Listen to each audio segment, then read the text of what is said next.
I worked at one of the last Jewish delis in Boston. There weren't that many, but there was one out in Potsdam Circle in West Roxbury called Gordon's. And at the time, it was owned by this horrendous man named Sheldon and his horrendous wife named Horrendous.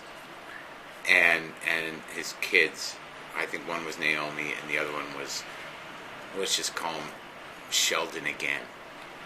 And I worked with these old deli guys, like old deli guys. Like one of them was shell-shocked from the First World War, Abe, and the other one was this guy named Robert, and they must have been in their 60s when I was working there.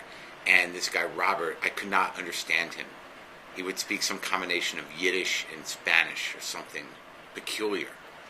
And all he would do is, like, every 2 hours or so, he'd draw something on a piece of paper, and he'd hold it up and he'd go, "This is your self-portrait." And it was just like a penis and balls. Like, and every time he did it, he thought it was hilarious. And I'm not saying it wasn't funny, but it's not really the right joke, because it's not my self-portrait. Like, he drew it, am I right? But, you know, people get old. And Abe, like, one time I was at the deli counter, and you know, and we were waiting on people. And he was very twitchy, this guy. Wired.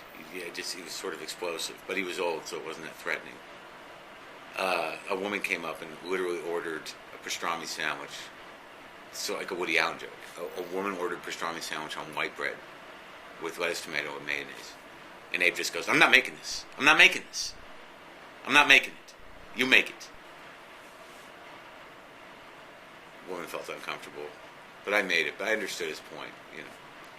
And then there was Murray the cop, all these old guys who used to come in the deli, and they would come from the hospital getting blood tests for their cholesterol and their diabetes. Literally, with, you know, black and blue marks on their arms from, you know, getting tested at the hospital. And these 60, 70-year-old guys would sit there, you know, with Band-Aids. You know, and they're like, "You know, I shouldn't, but give me a plate of pickles." Which leads me to the story, the confession.